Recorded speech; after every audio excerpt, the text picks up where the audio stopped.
ಕೆರಡಿ ಅವರ ಬೇರೆ ಗ್ಯಾಂಗು. ಇವರು ಪಲ್ರಾಜು, ಸಗಾಯಮ್ಮು, ತಂಗಮ್ಮು, ಗೋಪಿ, ಜಾನ್ ಅಂತ ಅವನ ತಮ್ಮ ಒಬ್ಬ ಇರ್ತಾನು. ಗೋಪಿ AK-47 ಅಂತ ಅವನು ಇದು ಮಾಡ್ಕೊಂಡು ಲೆಟ್ರ್ ಬರೆಯೋನು, ಹೆಸರು ಇಟ್ಕೊಂಡಿದ್ದ. ಹೊರಗಡೆ ಬಂದ್ರೆ ಮಡ್ರು ಪಂಡ್ರೆ ಅಂದ್ಬಿಟ್ಟು ಒಂದಿದ್ರಲ್ಲಿ ನನಗೇನೆ ಅವನು ತಂಗಮ್ಮನ ಏನೋ ಚಿನ್ನದ ಗಣಿ ಇತ್ತಲ್ಲ, ಗಣಿಗೆ ರಾತ್ರಿ ಹೊತ್ತು ಹೋಗೋದು, ಒಳಗಡೆ ಇಳಿಯೋರು ಸುಮಾರು 200-300 ಅಡಿಯಿಂದ ಒಳಗಡೆ ಇಳ್ದು ಹೋಗಿ ಅಲ್ಲಿ ಗೊತ್ತು ರೂಟ್ ಎಲ್ಲೆಲ್ಲಿ ಚಿನ್ನ ಇದೆ ಅಂತೆ ಎತ್ಕೊಂಬರೋದು ಮಾರೋದು. ತಂಗಮ್ಮ ಅವನೇ ಅಂತ ಅಂತ ಕ್ರೂಯಲ್ ನೋಡೋದಕ್ಕೆ ಹೆಂಗ್ ಸಾಫ್ಟ್ ಆಗಿ ಇರ್ತಾನೆ. ಕ್ರಿಮಿನಲ್ ಜಸ್ಟಿಸ್ ಸಿಸ್ಟಮ್, ಪಟ್ಟಿಂಗಾರ ಕೊನೆಯ ಆಸರೆ ಜೈಲು ಅಂತ ಹೇಳ್ತಾರೆ. ಎಲ್ಲ ತಮಿಳ್ ಕಲ್ಚರ್ ಅಲ್ಲ, ಬರೀ ತಮಿಳಿಯನ್ಸ್ ಎಲ್ಲ ತಮಿಳ್ನಾಡು ಕಲ್ಚರೇ ಇದ್ರು. ಹೋಗಿ ಆಫೀಸಲ್ಲಿ ಒಂದು ರೈಫಲ್ ಇತ್ತು, ಇಟ್ಕೊಂಡಿರ್ತೀವಿ. ಆ ರೈಫಲ್ ತಗೊಂಡು ಹೋಗ್ಬಿಟ್ಟು ರೈಫಲ್ ತಂಗಮ್ಮ ಇದ್ದ. ನಾನು ಹೋದ ಒಂದು 2-3-4 ತಿಂಗಳಿಗೆ ಒಂದು ತಂಗಮ್ಮ ಅಡ್ಮಿಷನ್ ಬಂದ. ಕ್ರಿಮಿನಲ್ ಜಸ್ಟಿಸ್ ಸಿಸ್ಟಮ್, ಪಟ್ಟಿಂಗನ ಕೊನೆಯ ಆಸರೆ ಅಂತ ಇದು. ಈಗ ಬರೋ ಏನೋ ಹಬ್ಬ ವಸೂಲಿ ಏನೋ ಇರ್ತಾವೆ ಮೇನ್ ರೀಸನ್. ಅವಾಗ ಆಗಿನ ಕಾಲದಲ್ಲೇ ಒಂದು 200 ಫಾಲೋವರ್ಸ್ ಇದ್ರು ಅವನಿಗೆ. ಅವನಿಗೆ ಗ್ಯಾಂಗ್ನವ್ರು ಅವನಿಗೆಲ್ಲ ಮೇಂಟೈನ್ ಮಾಡ್ತಾ ಇದ್ದ. ಇಲ್ಲಿಗೆ 5-5 ಸಾವಿರ ಏನೋ ಕೊಟ್ಕೊಂಡು. KGF ಅಲ್ಲಿ ನೀವು ಜೈಲರ್ ಆಗಿ ಹೋಗ್ತೀರಾ? ಎಷ್ಟನೇ ಇಸ್ವಿಯಲ್ಲಿ ಸರ್? ನಾನು 1995ನೇ ಇಸ್ವಿ ಜೂನ್ ತಿಂಗಳಲ್ಲಿ ಅಲ್ಲಿ ಹೋಗ್ತೀನಿ. ಅದಕ್ಕಿಂತ ಮುಂಚೆ ನಾನು ಬೆಂಗಳೂರು ಹಳೆ ಸೆಂಟ್ರಲ್ ಜೈಲಲ್ಲಿ ಕೆಲಸ ಮಾಡ್ತಾಯಿದ್ದೆ. 91 to 94, 95 ಮೇ 5ರಲ್ಲಿ ಇವ್ರದ್ದು ಬಲರಾಮನ್ ಮರ್ಡರ್ ಆಗ್ತದೆ. ಬಲರಾಮನ್ ಏನಾಗುತ್ತೆ ಸರ್ ಅದು? ಬಲರಾಮನ್ ಆ್ಯಕ್ಚುಲಿ ಅವನು ಅಂಡರ್ ಟೈಲ್ ಆಗಿ ಇದ್ದ. ಒಂದು ಇದು 307 ಕೇಸಲ್ಲಿ ಇದ್ದಿದ್ದು. 307 ಕೇಸಲ್ಲಿ ಬಲರಾಮ ಕಸ್ಟಡಿಯಲ್ಲಿ ಇರ್ತಾನೆ ಅಂಡರ್ ಟೈಲ್ ಆಗಿರಬೇಕಾದ್ರೆ ಅವನು ಜಾಸ್ತಿ ಏನಿಲ್ಲ, ಒಂದು 2-3 ಮಂತ್ಸ್ ಅಷ್ಟೇ, ಜಾಸ್ತಿ ಇರಲಿಲ್ಲ ಅವನು. ಸೊ ಇದ್ದಾಗ ಅವನಿಗೆ ಒಂದು ಸಪ್ರೇಟ್ ರೂಮ್ ಕೊಟ್ಟಿದ್ದು ಬೆಂಗಳೂರು ಸೆಂಟ್ರಲ್ ಜೈಲಲ್ಲಿ. ಒಂದು ಸಪ್ರೇಟ್ B ಬ್ಲಾಕ್ ಅಂತ ಒಂದು ಇದಿತ್ತು, ಸೆಲ್ ಅಂತ ಹೇಳ್ಬಿಟ್ಟು. ಅದು ಸಪ್ರೇಟ್ ಹೈ ಸೆಕ್ಯೂರಿಟಿ ವಿಸಿಬಲ್ ಆಗಿರೋ ಅಂಥದ್ದು ಸೆಕ್ಯೂರಿಟಿ ನೋಡಿಕೊಂಡು ಇಲ್ಲಿ ಕೊಟ್ಟಿದ್ವಿ. ಸೊ ಅಲ್ಲಿ ಅವನು ಸಪ್ರೇಟ್ ಒಬ್ಬನೇ ಇರ್ತಾ ಇದ್ದ. ಅವನು ಒಬ್ಬ ರೆಸ್ಟೋರೆಂಟ್ಗಳನ್ನ 2-3 ಜನ ಇಟ್ಕೊಳ್ತಾ ಇದ್ದ. ಅವನಿಗೆ ಊಟ ತಂದು ಕೊಡೋಕ್ಕೆ, ಬಟ್ಟೆ ತೊಳೆಯೋದಕ್ಕೆ, ಇಂಥವು ಅಸ್ಟೆಂಟಾಗಿ ಇಟ್ಕೊಂಡಿದ್ದ. ಸೊ ಆ ಮಧ್ಯೆ ಇನ್ನೂ ಕೆಲವರು ಆ ಮಧ್ಯೆ ಬಂದು ಹೋಗೋರು. ಬಂದವ್ರಿಗೆಲ್ಲ ಅವನೇನೋ ತಿಂಡಿ ಏನೋ ಊಟ ಕೊಡೋನು ಏನೋ ಮಾಡಿಕೊಂಡು ಇದ್ದಿದ್ದ. ಅವೆಲ್ಲ ಸೇವಕರೇ. ಆ ಒಂದು 5 ಜನ ಮಧ್ಯೆ ಮಧ್ಯೆ ಏನೋ ಕಾನ್ಸ್ಪಿರಸಿ ನಡೆದೈತೆ. ಅವರು ನಮಗೆ ಬಂದು ಅಲ್ಲಿ ಇಂಟ್ರ್ಯೂ ಬರೋರಲ್ಲ, ಇಂಟ್ರ್ಯೂ ಬಂದಾಗ ನಮ್ಮ ಆಫೀಸಿಗೆ ಬರೋದು ಜೈಲರ್ ಆಫೀಸ್ 3-4 ಜನ ಒಂದೇ ಕಡೆ ಕೂಡ್ಕೊಡ್ತಿದ್ದೋ. ಅಲ್ಲಿ ಒಂದ್ಸಲಿ ಬರೋನು, ಯಾರು ಇಂಟ್ರ್ಯೂ ಬಂದರೆ ಒಳಗಡೆ ಅಲ್ಲಿ ಕರೆಸ್ತಾ ಇದ್ದೋ, ಮಾತಾಡೋನು. ಅವಾಗ ಬಂದು ಹೋಗ್ತಾ ಇದ್ದ ಅಷ್ಟೇ.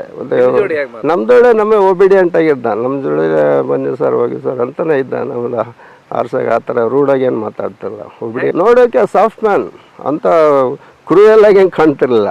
ಸಾಫ್ಟ್ ಮ್ಯಾನ್ ಜೆಂಟ್ಲ್ಮ್ಯಾನ್ ಆಗೇ ಇದ್ದ, ಕ್ರೂಯಲ್ ಆಗಿ ಏನಿರಲಿಲ್ಲ. ಹೊರಗಡೆ ಅವ್ರ ಆಕ್ಟಿವಿಟೀಸ್ ಏನೋ ಇದ್ದ ಬಿಡು. ಹೊರಗಡೆ ಆಗಿನ ಕಾಲದಲ್ಲೇ ಒಂದು 200 ಫಾಲೋವರ್ಸ್ ಇದ್ದರು ಅವನಿಗೆ. ಅವನಿಗೆ ಗ್ಯಾಂಗ್ನವರು. ಅವನಿಗೆಲ್ಲ ಮೇಂಟೈನ್ ಮಾಡ್ತಾಯಿದ್ದ. ತಿಂಗಳಿಗೆ 5-5 ಸಾವಿರ ಏನೋ ಕೊಟ್ಕೊಂಡು. ಈಗ ಬರೋ ಏನೋ ಹಬ್ಬ ವಸೂಲಿ ಏನೋ ಇರ್ತಾವೆ ಮೇನ್ ರೀಸನ್ನು. ಬಾರ್ಗಳು ಮತ್ತು ಬಿಟ್ಟು ಏನೇನೋ ಅವ್ರ ರೂಟ್ಗಳು ಏನೋ ಇರ್ತದೆ. ಅವ್ರ ರೂಟ್ಗಳು ಏನೋ ಇರ್ತವೆ ಗೊತ್ತಿಲ್ಲ. ಹಾಗೆ ಅದು ಮಾಡ್ಕೊಂಡು ಎಲ್ಲ ಹಬ್ಬ ವಸೂಲಿ ಅವ್ರದ್ದೆಲ್ಲ. ರೌಡಿಸಮ್ ಅಂದ್ರೆ ಬರೀ ಇದೆ. ಒಂದೊಂದು ಏರಿಯಾಗೆ ಇದು ಮಾಡ್ಕೊಂಡು ಆವಾಗಲೇ ಒಂದು 200 ಮೆಂಬರ್ಸ್ ಇದ್ರು ಅಂತ ಅನಿಸುತ್ತೆ. ಅವಾಗ ಬರೋರು ಅಲ್ಲ ಅವನ್ನ ಫಾಲೋಯರ್ಸ್ ಎಲ್ಲ. ಅವ್ರಿಗೆಲ್ಲ ತಿಂಗಳಿಗೆ ಎಲ್ಲ ಮೇಂಟೆನೆನ್ಸ್ ಕೊಟ್ಕೊಂಡು ಇದ್ದು. ಒಂದು 5 ಡೇ ಏನಾಗುತ್ತೆ, ಅದೇ ಮೊದಲೇ ಕಾನ್ಸ್ಪಿರಸಿ ಎಲ್ಲ ಮಾಡ್ಕೊಂಡಿದ್ದಾರೆ. ಹಾಗಾಗಿ ಒಂದು ಮೇ 1995ನಲ್ಲಿ ನಾವೆಲ್ಲ ಬೆಳಗ್ಗೆ ಬಂದು ಪ್ರಿಸನರ್ಸ್ ಅವರು ಯೂಶುವಲಾಗಿ 6:30 7 ಗಂಟೆಗೆ ಜೈಲು ಅನ್ಲಾಕ್ ಮಾಡ್ತೀವಿ. ಅನ್ಲಾಕ್ ಅಂದರೆ ಸೆಲ್ಗಳಲ್ಲಿರೋ ಪ್ರಿಸನರ್ಸ್ ಎಲ್ಲ ಈಚೆ ಬಿಟ್ಟು ಆ ಕೌಂಟ್ ಎಲ್ಲ ತೊಗೊಂಡು ನಮ್ಮ ಟ್ಯಾಲಿ ಆದಮೇಲೆ ನಾವು ಆಫೀಸರ್ಸ್ ಎಲ್ಲ ಹೋಗಿರ್ತೀವಿ ಹೊರಗಡೆ. ಅಂದರೆ ಹೋಗಿ ಮತ್ತೆ ಅದಕ್ಕೆ ನಾವು 8:30-9ಕ್ಕೆ ಬರಬೇಕಲ್ಲ, ಹೋಗಿರ್ತೀವಿ. ಅವಾಗ ಆ್ಯಕ್ಚುಲಿ ಬೇರೆ ಡ್ಯೂಟಿ ಜೈಲರ್ ಇರ್ತಾರೆ. ಅವತ್ತು ನಾನು ಹೋಗಿರಲಿಲ್ಲ, ಅನ್ಲಾಕಿಗೆ ಹೋಗಿರಲಿಲ್ಲ ಡ್ಯೂಟಿ. ಹಾಗಾಗಿ ಎಲ್ಲ ಔಟ್ಸೈಡ್ ಹೋದ್ಮೇಲೆ ಎಲ್ಲ ಆಫೀಸರ್ಸ್ ಎಲ್ಲ ಹೋಗ್ಬಿಟ್ಟಿದ್ದಾರೆ. ಬರೀ ಅಲ್ಲಿ ನಮ್ಮ ಗಾರ್ಡ್ಗಳು ಅಷ್ಟೇ ಇರ್ತಾರೆ. ಇದ್ದಾಗ ಅದೇನು 7:30 to 7:45 8 ಇರ್ಬೋದು. ಆ ಟೈಮಲ್ಲಿ ಎಲ್ಲ ಆಲ್ ಆಫ್ ಎ ಸಡನ್ 5 ಜನ ಹೋಗಿದ್ದಾರೆ. ಯಾರು ಅವನಿಗೆ ನಾಯಕ್ ಅಂತ, ಬ್ಯಾಗ್ ಡೈ ರಾಜ ಅಂತ. ಬಟ್ ಇನ್ನೂ ಜೊತೆಲಿ 3 ಜನ ಅವರು ಹೋಗಿ ವೆಪನ್ ತೊಗೊಂಡೋಗ್ಯಾರ ಚಾಕುನಲ್ಲಿ. ಪಕ್ಕ ಈಗ ಮಾತಾಡೋ ಅವನು ಹಂಗೆ ಪೇಪರ್ ಹೊತ್ಕೊಂಡು ಏನೋ ಕುಂತಿದ್ದಾನೆ ಹೊರಿಕೊಂಡು. ಇವರು ಹೋಗಿ ಪಕ್ಕದಲ್ಲಿ ಕುಂತ್ಕೊಂಡು ಕಾಲು ಕೈ ಒತ್ತೋ ಥರ ಅಲ್ಲೇ ಸೆಲ್ ಒಳಗಡೆನೆ ಸೆಲ್ ಒಳಗೇನೆ ವಿತಿನ್ ಏನು ಒಂದು 5 ಮಿನಿಟ್ಸಲ್ಲಿ ಎಲ್ಲ ಇದೆಲ್ಲ ಮುಗೋಗ್ಬಿಟ್ಟಿದೆ ಔಟ್. ಆಮೇಲೆ ಎಲ್ಲ ಎದ್ದು ಆ ಕಡೆ ಈ ಕಡೆ ಹೋಗ್ಬಿಟ್ಟಿದ್ದಾರೆ. ಅಲ್ಲಿ ಆ ಡ್ಯೂಟಿಯಲ್ಲಿ ಯಾರು ಇರ್ತಾರೋ ಒಬ್ಬ ನಮ್ಮ ವಾರ್ಡರ್ ಅಂತ ಹೇಳ್ತಾರಲ್ಲ, ಅಲ್ಲಿಗೆ ಪೋಸ್ಟ್ ಮಾಡಿರ್ತೀವಿ ಡ್ಯೂಟಿಗೆ. ಸೊ ಅವನು ಎಲ್ಲ ಇನ್ನೂ ಬೇರೆ ಕಡೆ ಎಲ್ಲ ಹೋಗಿರ್ತಾನೆ. ಆಮೇಲೆ ಲಾಸ್ಟ್ ಹೋಗ್ಬೇಕಾದ್ರೆ ಅವ್ನು ನೋಡಿರ್ತಾನೆ ಯಾರ್ಯಾರು ಓಡೋದ್ರು ಅಂತ ಹೇಳ್ಬಿಟ್ಟು ನೋಡ್ತಾನೆ ಲಾಸ್ಟಿಗೆ. ಅಂದ್ರೆ ಗೇಟ್ ಓಪನ್ ಇರುತ್ತೆ, ಯಾರು ನೋಡಿರೋದಿಲ್ಲ, ಯಾರು ನೋಡಿರೋದಿಲ್ಲ. ಓಪನ್ ಸೆಲ್ಲು ಸಪ್ರೇಟ್ ಒಂದು ರೂಮ್ ಅದು ಹೋಗಿರ್ತಾರೆ. ಇವರೆಲ್ಲ ಅದು ಒಂದು 5 ಮಿನಿಟ್ಸಲ್ಲಿ ಅದು ಮಾಡ್ಕೊಂಡು ಓಡೋಗ್ಬಿಟ್ಟಿದ್ದಾರೆ. ಆಮೇಲೆ ಅಲ್ಲಿ ಡ್ಯೂಟಿ ವಾರ್ಡರ್ ಇರ್ತಾರಲ್ಲ, ಅಲ್ಲಿ ಪೋಸ್ಟ್ ಮಾಡಿರ್ತಾರಲ್ಲ, ಅವ್ರು ಬಂದು ನೋಟಿಸ್ ಮಾಡಿ ಈ ಥರ ಎಲ್ಲ ಈ ಕಡೆ ಓಡೋದು ನೋಡಿದಾಗ ಅಲ್ಲಿ ಡೆಡ್ ಬಾಡಿ ಬಿದ್ದಿರ್ತದೆ. ನೋಡಿ ಅವ್ರನ್ನ ಇಮಿಡಿಯೇಟ್ ಅವ್ನು ಹಾಸ್ಪಿಟ್ಲಿಗೆ ಮಾಡ್ತೀವಿ, ಹಾಸ್ಪಿಟ್ಲಿಗೆ ಕರ್ಕೊಂಡು ವಿಕ್ಟೋರಿಯಾ ಹಾಸ್ಪಿಟ್ಲ್. ಅದಕ್ಕೆ ಆನ್ ದ ಸ್ಪಾಟ್ ಹೋಗಿಬಿಟ್ಟಿರ್ತಾರೆ. Dead body mortuary Victoria Hospital ಮಾರ್ಚರಲ್ಲಿ ಇಟ್ಟು, ಸೊ ಅದು ಆರೋಪಿಗೆ ಅಲ್ಲೇ ಇದ್ರಲ್ಲ ಗೊತ್ತಾಗ್ಬಿಡ್ತು. ಇಮಿಡಿಯೇಟಾಗಿ ಅಲ್ಲೇ ಕ್ಯಾಪ್ಚರ್ ಮಾಡಿ ಇನ್ವೆಸ್ಟಿಗೇಷನ್ ಮಾಡಿದ್ದು. ಅದನ್ನು ಇನ್ವೆಸ್ಟಿಗೇಷನ್ಗೆ ಒಬ್ಬ ಹೋಮ್ ಸೆಕ್ರೆಟರಿ ಅಂತ ಇದ್ರು ಅವಾಗ 95 ಅವ್ರನ್ನ ಗೌರ್ಮೆಂಟಿಂದ ಅಪಾಯಿಂಟ್ ಮಾಡ್ತಾರೆ. ಅವಾಗ ಹೋಮ್ ಮಿನಿಸ್ಟ್ರು ಇವರಿದ್ದರು PJ ಸಿಂಧೆ. ಅವರೆಲ್ಲ ವಿಸಿಟ್ ಮಾಡ್ತಾರೆ ಜೈಲಿಗೆ, ವಿಸಿಟ್ ಎಲ್ಲ ಮಾಡಿ ಅದು ಮಾಡಿ ಹೋಗಿ ಹೋಮ್ ಸೆಕ್ರೆಟ್ರಿ ಇವ್ರನ್ನ ಅಪಾಯಿಂಟ್ ಡೈಲಿ ಬರ್ತಾರೆ. ಸುಮಾರು ಒಂದು 15 ಡೇಸ್ ಬಂದು ಎಲ್ಲ ಎನ್ಕ್ವೈರಿ ಮಾಡ್ತಾರಲ್ಲ. ಅವರು ಗೌರ್ಮೆಂಟ್ ಇದು ರಿಪೋರ್ಟ್ ಕೊಡ್ತಾರೆ ಹೋಮ್ ಮಿನಿಸ್ಟ್ರು, ಚೀಫ್ ಮಿನಿಸ್ಟ್ರಿಗೆ. ಅವಾಗ ಸುಮಾರು ಒಂದು 5-6 ಜನ ಸಸ್ಪೆಂಡ್ ಆದರು ಅವಾಗ, ನಮ್ಮ ಆಫೀಸರ್ಸು ಸ್ಟಾಫು ಎಲ್ಲ ಸೇರಿ. ಅದು ಆ ಒಂದು ಇದರಲ್ಲಿ ನಮ್ಮ ಅಲ್ಲಿದ್ದವರಲ್ಲಿ ಸುಮಾರು ಜನ ಎಲ್ಲ ಟ್ರಾನ್ಸ್ಫರ್ ಮಾಡಿಬಿಟ್ರು ಸುಮಾರು.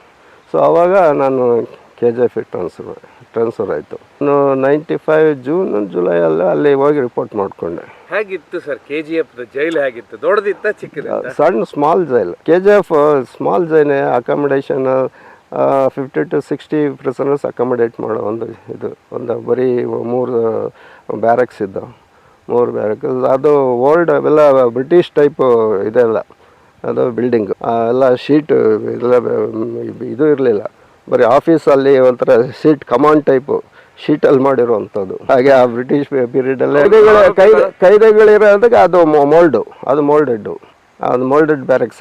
ಅದು 2-3 ಇದ್ದವು ಬರೀ 3 ಬ್ಯಾರಕ್ ಅಂದ್ರೆ ಡಾರ್ಮೆಟರಿ ಟೈಪ್ ಇದ್ದದ್ದು ಉದ್ದಕ್ಕೆ. ಒಂದು ಬ್ಯಾರಕ್ಕಲ್ಲಿ 30 to 40 ಮೆಂಬರ್ಸು ಅಗಲ ಇರ್ತದೆ. ಆ ಸೈಡ್ ಈ ಕಡೆ 2 ಸಾಲಕ್ಕೆ ಮನೆ ಕೊಡ್ತಾರೆ. ನೆಲದ ಮೇಲೆ ಅವರಿಗೆಲ್ಲ ಕಾರ್ಪೆಟ್ ಕೊಡ್ತೀವಿ. ಕಾರ್ಪೆಟ್ಟು, ಬೆಡ್ಶೀಟು, ಒಂದು ತಟ್ಟೆ ಚೆಂಬು, ಊಟಕ್ಕೆ ಎಲ್ಲ ಇದು ಕೊಡ್ತೀವಿ. ಒಂದು ನೆಲದ ಮೇಲೆ ಮನ್ಕೋದು. ಟಾಯ್ಲೆಟ್ ಇನ್ಸೈಡೇ ಇರ್ತದೆ, ಅಟ್ಯಾಚ್ ಬ್ಯಾರಕ್ಕಲ್ಲೇ ಇರ್ತದೆ. ಒಂದು ಅದಕ್ಕೆ ಡೋರ್ ಎಲ್ಲ ಓಪನ್ ಟೈಪು, ವಿಸಿಬಲ್ ಆಗಿರ್ಬೇಕು. ಒಳಗಡೆ ಏನಿದ್ರೆ ವಿಸಿಬಲ್ ಇರಬೇಕು ನಮಗೆ ವಾಚ್ ಮಾಡಬೇಕಾದ್ರೆ. ಯಾವುದು ಕ್ಲೋಸ್ ಅಲ್ಲ. ಟಾಯ್ಲೆಟ್ ಅಂದರೆ ಸೆಕ್ಯೂರಿಟಿ ಪರ್ಪಸ್ಸು ಬ್ಯಾರಕ್ ಒಳಗಡೆ ಇದ್ದಾಗ. ಬಟ್ ಅವ್ರೇನು ಮಾಡ್ಕೋಬಾರ್ದಲ್ಲ, ಅವರು ಕೆಲವೆಲ್ಲ ಸುಯಿಸೈಡು ಮಾಡ್ಕೊಳ್ಳೋ ಇದು ಇರ್ತಾವಲ್ಲ. So in order to avoid the incident. ಈಗ ಅದು ಅವನು ಟಾಯ್ಲೆಟ್ ಕೂತ್ಕೊಂಡಿದ್ದು ಎಲ್ಲರೂ ನೋಡ್ತಾರಲ್ಲ. ಒಂದು ಹಾಫ್ ಅಂದ್ರೆ ಒಂದು ಎಷ್ಟು 2-3 ಅಡಿ 2 ಅಡಿ 2-2 ಅಡಿ ಅವು ಕುಂತ್ಕೊಂಡ್ರೆ ಇದು ಕಾಣಿಸ್ಬಾರ್ದು ಅಷ್ಟೇ. ತಲೆ ಕಾಣಿಸ್ಬೇಕು. ಅವರು ಅಂಗಡಿ ಇದು ಅವರೆಲ್ಲ ಇದೆಲ್ಲ ಕೊಡ್ತಿದ್ರು ಅವ್ರಿಗೆ. ಫೆನೈಲ್, ಬ್ಲೀಚಿಂಗ್ ಪೌಡ್ರು ಎಲ್ಲ ಕೊಟ್ಟಿದ್ದು ಅವ್ರವ್ರೆ ಕ್ಲೀನ್ ಮಾಡ್ಕೊಳ್ತಾರೆ. ಅದು ನೈಟ್ ಮಾತ್ರ. ಓಪನ್ ಡೇ ಟೈಮಲ್ಲೇ ಈಚೆ ಬಿಟ್ಟಿರ್ತಾರೋ. ಬೆಳಿಗ್ಗೆ 6:30-7 ಗಂಟೆಗೆ ಇಡ್ತೀವಲ್ಲ, ಅವ್ರು ಈಚೆ ಬಂದು ಈಚೆಗಡೆ ಬೇರೆ ಓಪನ್ ಟಾಯ್ಲೆಟ್ಸ್ ಇರ್ತವೆ ಅವು. ಸೊ ಅಲ್ಲಿ ಮಾಡ್ಕೊಳ್ಳೋದು. ನೈಟ್ ಮಾತ್ರ ಅಲ್ಲೇ ಇರಬೇಕು. ಎಲ್ಲ ಲಾಕಪ್ ಆದಾಗ ಬ್ಯಾರಕ್ಕಲ್ಲೇ ಇರಬೇಕು. ಈಗಲೂ ಅದೇ ಸಿಸ್ಟಮ್. ಎಲ್ಲ all over India, all over Karnataka same procedure. Night time ಈಗಲೂ ಅದೇ. ಟಾಯ್ಲೆಟ್ಸ್ ಒಂದು ಕ್ಲೋಸ್ ಇರೋದಿಲ್ಲ, ಓಪನ್ ಟೈಪೇ ಇರುತ್ತೆ ಒಳಗಡೆ, ರೂಮ್ ಒಳಗಡೆ. ಹೋಗ್ತೀರಾ, ಹೋದ್ಕೊಳ್ಳಿ ಏನಿತ್ತು KGF ಅಂತ ಭಾರಿ ಹೆಸರು.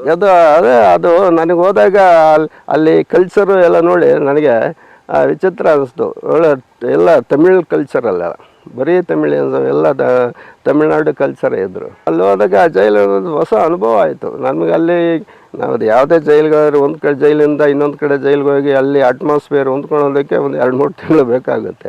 ನೋಡಿದೆ ಎಲ್ಲ ಪ್ರಿಸನರ್ ಅಟ್ಮಾಸ್ಫಿಯರ್ ನೋಡ್ತೀವಿ, ಸ್ಟಡಿ ಮಾಡ್ತೀವಿ. ಸೊ ಆಮೇಲೆ ನಂತರ ನಾವು ಅಡ್ಮಿನಿಸ್ಟ್ರೇಷನ್ ಮಾಡಬೇಕಾಗುತ್ತೆ.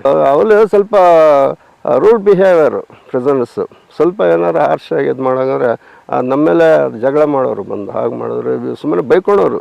ನಾವೇನಾರ ಅವ್ರಿಗೆ ಹಾರ್ಷಾಗಿ ಇದು ಮಾಡಿದ್ರೆ ಬೇರೆಕ್ಕೆಲ್ಲ ಬೈಕೊಳ್ಳೋರು ಹಾಗೆ ಹೀಗೆ ಅಂತ ಹೇಳ್ಬಿಟ್ಟು ಒಂದ್ಸಲ ಹೀಗೆ ಮಾಡಿದ್ರೆ ತಂಗಮ್ಮ ಇದ್ದ ನಾವು ಹೋದ ಒಂದು 3-4 ತಿಂಗಳಿಗೆ ಒಂದು ತಂಗಮ್ಮ ಅಡ್ಮಿಷನ್ ಬಂದವನು ಈಗ ಏನೋ ಮಾಡಿದಾಗ ಅವ್ರು ಜಸ್ಟ್ ನಾವು ಆಫೀಸಲ್ಲಿ ಇರ್ತೀವಿ ಬಂದಾಗ ಅಡ್ಮಿಷನ್ ಪೊಲೀಸ್ನವರು ಎಲ್ಲ ಕರ್ಕೊಂಬರ್ತಾರಲ್ಲ ಪೊಲೀಸ್ ಇದು ಆಗಿ FIR ಹಾಕಿ ಅದೆಲ್ಲ ಮಾಡಿದಾಗ first criminal justice system 3 stage ಇದೆ. Police, court, prison is last stage of criminal justice system. ಪಟ್ಟಿಂಗನ ಕೊನೆಯ ಆಸರೆ ಅಂತ ಇದು ಜೈಲು. ಕ್ರಿಮಿನಲ್ ಜಸ್ಟಿಸ್ ಸಿಸ್ಟಮ್ ಪಟ್ಟಿಂಗರ ಕೊನೆಯ ಆಸರೆ ಜೈಲು ಅಂತ ಹೇಳ್ತಾರೆ. ಕಾಮಿಡಿ ಅಥವಾ ಪಟ್ಟಿಂಗನ ಕೊನೆಯ ಆಸರೆ ಪಾಲಿಟಿಕ್ಸ್ ಅಂತ ಹೇಳ್ತಾರೆ. ಸೊ ಹೀಗೆ ಒಂದು ಇದು ಗಾದೆ ಮಾತಿದೆ ಪೊಲಿಟಿಕ್ಸ್ ಇದೆ ಅಲ್ವಾ. ಅದು ಆ ಥರ ಫಸ್ಟ್ ಪೊಲೀಸ್ ಅರೆಸ್ಟ್ ಮಾಡ್ತಾರೆ, FIR ಹಾಕ್ತಾರೆ, ಆಮೇಲೆ ಕೋರ್ಟಿಗೆ ಕರ್ಕೊಂಡು ಹೋಗ್ತಾರೆ, ಕೋರ್ಟಿಗೆ ಪ್ರೊಡ್ಯೂಸ್ ಕೋರ್ಟಿಂದ ನಮಗೆ ಜುಡಿಷಿಯಲ್ ಕಸ್ಟಡಿ ಅಂತ ಜೈಲು ಅಂದರೆ ಜುಡಿಷಿಯಲ್ ಕಸ್ಟಡಿ ಜೈಲಿಗೆ ಕಳಿಸೋದು. ಹಿಂಗೆ ಬರ್ತಾರೆ ಹೀಗೆ ಇರ್ತಾರೆ. ತಂಗಮ್ಮ ಅವನೇ ಅಂತ ಇದು ಅಂತ ಕ್ರೂಯಲ್ ನೋಡೋದಕ್ಕೆ ಹೆಂಗೆ ಸಾಫ್ಟಾಗಿ ಇರ್ತಾನೆ, ಕ್ರೂಯಲ್ ಆಗಿ ಏನು ಇರೋದಿಲ್ಲ. ಈ ಪಿಕ್ಚರಲ್ಲಿ ಅಲ್ಲಿ ಇಲ್ಲಿ ತೋರಿಸ್ತಾರಲ್ಲ ಆ ಥರ ಎಲ್ಲ ಔಟ್ಸೈಡ್ ಇರ್ತಾರಲ್ಲ ಅವ್ರಿಗಿನ್ನ ಅವ್ರು ಎಷ್ಟೋ ಸಾಫ್ಟ್ ಇರ್ತಾರೆ. ಬಟ್ ಅವರ ಪ್ರೊಫೆಷನ್ ಏನೇನೋ ಇರ್ತದೆ, ಅವ್ರು ಹೊರಗಡೆ ಏನೋ ಮಾಡ್ಕೊಳ್ತಾರೆ.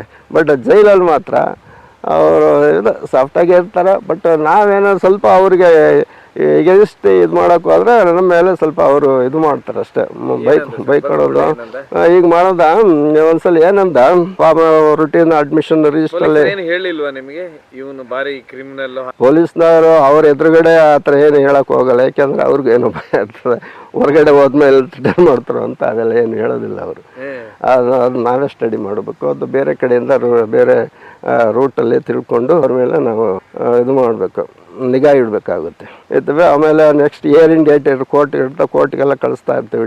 ಡೇಟ್ಗೆ ಹೋಗ್ತಾರೆ ಬರ್ತಾರೆ ಇರ್ತಾರೆ. ಹಾಗೆ ಯಾವುದೋ ಒಂದು ವಿಚಾರಕ್ಕೆ ಹೊರಗಡೆ ಬಂದರೆ ಮಡ್ರು ಪಂಡ್ರೆ ಅಂದ್ಬಿಟ್ಟು ಒಂದು ಇದರಲ್ಲಿ ನನಗೇನೆ ಅವನು ತಂಗಮ್ಮನ ಹೊರಗಡೆ ಬಂದರೆ ಮಡ್ರು ಪಂಡ್ರೆ ಅಂತ ಅಲ್ಲೆಲ್ಲ ತಮಿಳ ಜಾಸ್ತಿ ಮಾತಾಡೋದು. ಅವಾಗ ನಾನು ಹೇಳಿದೆ, ನೀನು ನನ್ನನ್ನು ಮರ್ಡ್ರ್ ಮಾಡೋದಿರಲಿ, ಹೊರಗಡೆ ಹೋದ್ಮೇಲೆ ನೀನು ಬದುಕೋದು ನೋಡ್ಕೊ ಅಂತ ಹೇಳಿದೆ.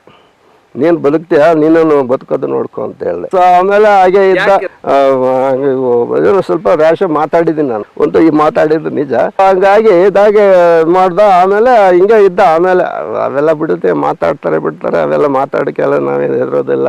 ಅವರು ಮಾತಾಡ್ತಾರೆ, ಇದು ಮಾತಾಡ್ತಾರೆ, ಈಗ ರೊಟೀನ್ ನಡೀತಾ ಇರ್ತದೆ. ಅವ್ರ ಫ್ಯಾಮಿಲಿಲಿ ಅವಾಗ ಅವನೊಬ್ಬನೇ ಇದ್ದಿದ್ದು ಆ ಕೇಸಲ್ಲಿ, ಅವಾಗ ಜೊತೆಲ್ಲ ಆ ಕೇಸಲ್ಲಿ ಅವನೊಬ್ಬನೇ ಇದ್ದ. ಆಮೇಲೆ ಅವ್ರ ಅಣ್ಣ ಪಲ್ರಾಜು ಬರ್ತಾನೆ. ಆಮೇಲೆ ಇನ್ನೊಬ್ಬ ಜಾನ್ ಅಂತ ಬರ್ತಾರೆ. ಅವ್ರು ಬೇರೆ, ಕೆರಡಿ ಅವ್ರ ಬೇರೆ ಗ್ಯಾಂಗು. ಇವರು ಪಲ್ರಾಜು, ಸಗಾಯಮ್ಮು, ತಂಗಮ್ಮು, ಗೋಪಿ, ಇನ್ನೊಬ್ಬ ಜಾನ್ ಅಂತ ತಮ್ಮ ಒಬ್ಬ ಇರ್ತಾನೆ. ಅವರು ಆಮೇಲೆ ಬಂದರು.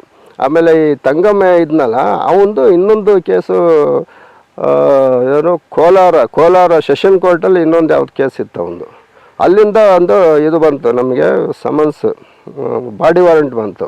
ಕೋಲಾರ ಕೇಸಲ್ಲಿ ಬೇಲ್ ಮೇಲೆ ಹೋಗಿರ್ತಾನಲ್ಲ, ಬೇಲ್ ಮೇಲೆ ಹೋಗಿ ಕೋರ್ಟ್ಗೆ ಅಟೆಂಡ್ ಆಗಿರೋದಿಲ್ಲ. ಆಮೇಲೆ ಇವನು ಕಸ್ಟಡಿ ಬಂದಮೇಲೆ ಅದೊಂದು ಕೇಸ್ ಬಾಡಿ ವಾರೆಂಟ್ ಬಂತು. ಆ ಬಾಡಿ ವಾರೆಂಟ್ ಇದೆಲ್ಲ ಸೆಷನ್ ಕೋರ್ಟಿಗೆ ಕಳಿಸ್ಬೇಕಾದ್ರೆ ನಾವು ನೆಕ್ಸ್ಟು ಕೋಲಾರ ಜೈಲಿಗೆ ಅವನಿಗೆ ಟ್ರಾನ್ಸ್ಫರ್ ಮಾಡಿದೆ, ಯಾರಿಗೆ ತಂಗಮ್ಗೆ. ಆಮೇಲೆ ಒಂದು 2-3 ತಿಂಗಳಿಂದ ನಮ್ಮ ಮತ್ತೆ ಕೋಲಾರಕ್ಕೆ ಕಳಿಸ್ಬಿಟ್ಟೆ. ಕೋಲಾರ ಜೈಲಿಗೆ ಟ್ರಾನ್ಸ್ಫರ್ ಮಾಡಿದೆ.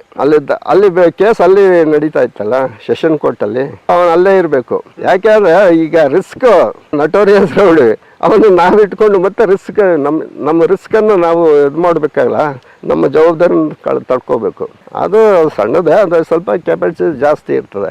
ಡಿಸ್ಟ್ರಿಕ್ಟ್ ಲೆವೆಲ್ ಅದು, ಇದು ಒಂದು ತಾಲೂಕು ಲೆವೆಲ್ಲು. ಸೊ ಹಾಗಾಗಿ ಸೆಷನ್ ಕೋರ್ಟಿಗೆ ಅಂದರೆ ಇನ್ನೊಂದು ಸೆಷನ್ ಕೋರ್ಟಲ್ಲಿ ಟ್ರಯಲ್ ನಡೀತಾ ಇರಬೇಕು, ನಾವು ಇಲ್ಲಿ ಸಬ್ ಜೈಲಲ್ಲಿ ಇಟ್ಕೊಳಕ್ಕೆ ಬರೋದಿಲ್ಲ. ಅವ್ನು ನೋಡೋದಕ್ಕೆ ಅವನ ತಾಯಿ ಅವರು ಬರ್ತಾಯಿದ್ರು. ತಾಯಿ ಆಮೇಲೆ ಅವರ ಸಗಾಯಮ್ಮನೆಲ್ಲ ಅವರು, ಆಮೇಲೆ ಇನ್ನೊಬ್ಬ ಪಲ್ರಾಜು ಅವರು ಏನೋ ಬರೋರು ಅವಾಗ ಬಂದು ನೋಡ್ಕೊಂಡು ಹೋಗೋರು. ಹಂಗೆ ಇಲ್ಲ ವಸೂಲಿ, ಹಪ್ತಾ ವಸೂಲಿ ಮಾಡೋದು, ಬಂಗಾರದ ಅಂಗಡಿ ಇವು ಈ ಥರ ಇಲ್ಲ. ಮತ್ತು ಕಳ್ತನ ಅದು ಇದು ಬರೀ ಮೇಜರ್ ಪ್ರೊಫೆಷನ್ ಅಂದ್ರೆ ಅವರು ಕಳ್ತನ ಮಾಡೋದೇ. ಏನೋ ಚಿನ್ನದ ಗಣಿ ಇತ್ತಲ್ಲ, ಗಣಿಗೆ ರಾತ್ರಿ ಹೊತ್ತು ಹೋಗೋದು, ಒಳಗಡೆ ಇಳಿಯೋರು ಸುಮಾರು 200-300 ಅಡಿಯಿಂದ ಒಳಗಡೆ ಇಳಿದು ಹೋಗಿ ಅಲ್ಲೇನು ಅವ್ರಿಗೆ ಗೊತ್ತು ರೂಟ್ ಎಲ್ಲೆಲ್ಲಿ ಚಿನ್ನ ಇದೆ ಅಂತೆ, ಎತ್ಕೊಂಬರೋದು ಮಾರೋದು ಅದೇ ಪ್ರೊಫೆಷನಲ್. ಈಗ ಇನ್ನು ಅದೇ ಅವನು ಹೀಗೆ ರೌಡಿಸಮು ಇದು ಕಳ್ತನ ಎಲ್ಲ ಕೇಸ್ಗಳು ಇರ್ತಾ ಇತ್ತು. ಸಗಾಯಮು ಅವನು ಬಟ್ ಸಗಾಯಮು ನಾನಿದ್ದಾಗ ಜಾಸ್ತಿ ಇರಲಿಲ್ಲ. ನಾ ಇದ್ದಾಗ ಕೋಲಾರದಲ್ಲಿ ಇದ್ದ. ಅವನು ಕೋಲಾರದಲ್ಲಿ ಸೆಷನ್ ಕೋರ್ಟ್ ನಡೆಯುತ್ತೆ, ಅಲ್ಲಿ ಹಾಕಿ ಕೋಲಾರದಲ್ಲಿ ಇದ್ದ ಸಗಾಯಮ್. ಆಮೇಲೆ ಅವಾಗ ಜೈಲಿಂದ ರಿಲೀಸ್ ಆದ್ಮೇಲೆ ಅವಾಗ ಅವ್ರ ಅಣ್ಣ ತಮ್ಮದಿರು ಎಲ್ಲ ಒಂದ್ಸಲಿ ನೋಡಕ್ ಬರೋನು. ಬಲರಾಜು ಇಲ್ಲ, ನಮ್ಮ ಜೈಲಲ್ಲೇ ಇದ್ದ ಸುಮಾರು. ಬಲರಾಜ್ ಇದ್ದ ಒಂದು 6 ತಿಂಗಳು ವರ್ಷ 2-3 ಸಲ ಬರೋದು ಹೋಗೋದು. ಅವ್ರದ್ದೇನು ಒಂದೇ ಇದಲ್ಲ, ಬರೋದು ಹೋಗೋದು, ಜಾಮೀನ್ ಮೇಲೆ ಹೋಗೋರು ಬರೋರು. ಅದೇ ಕೆಲಸ ಅವ್ರದ್ದು, ಹೋಗೋದು ಬರೋದು ಅದೆಲ್ಲ. ಆಮೇಲೆ ಅವನು ಸ್ವಲ್ಪ ಒಂದು 6 ತಿಂಗಳ ವರ್ಷ ಆದ್ಮೇಲೆ ಇವನು ಬರ್ತಾನೆ, ಗೋಪಿ ಅಂತ. ಅವನು ಅದೇ ಗೋಪಿ, ಅವನು ಸಗಾಯಂ ಇದು ತಂಗಮ್ ಇದಲ್ಲ, ತಂಗಮ್ ತಮ್ಮ ಇನ್ನೊಬ್ಬ ಗೋಪಿ ಅಂತ ಚಿಕ್ಕವನು. ಅವನು ಅದೇ ರೌಡಿಸಮ್ಮೆ, ಬರೀ ಅದು ಇದು ಮಾಡಿಕೊಂಡು ಗಲಾಟೆ ಮಾಡಿಕೊಂಡು ಅವನು ಅಡ್ಮಿಷನ್ ಬರ್ತಾನೆ. ಅವನು ಅಡ್ಮಿಷನ್ ಬಂದಾಗ ಅವನು ಹಿಂಗೆ ಇದ್ದಾಗ ಒಂದು ವಾರ ಇದ್ದು ಬಂದು ಬಟ್ ಬೇರೆ ಪ್ರಿಸನರ್ಸ್ ಗಲಾಟೆ ಮಾಡ್ಕೊಂಡ. ಅವನು ಯಾರು, ಗೋಪಿ ಅನ್ನೋನು. ಗೋಪಿ AK-47 ಅಂತ ಅವನು ಇದು ಮಾಡ್ಕೊಂಡು ಲೆಟ್ರ್ ಬರೆಯೋನು, ಹೆಸರು ಇಟ್ಕೊಂಡಿದ್ದ, ಗೋಪಿ AK-47 ಅಂತ.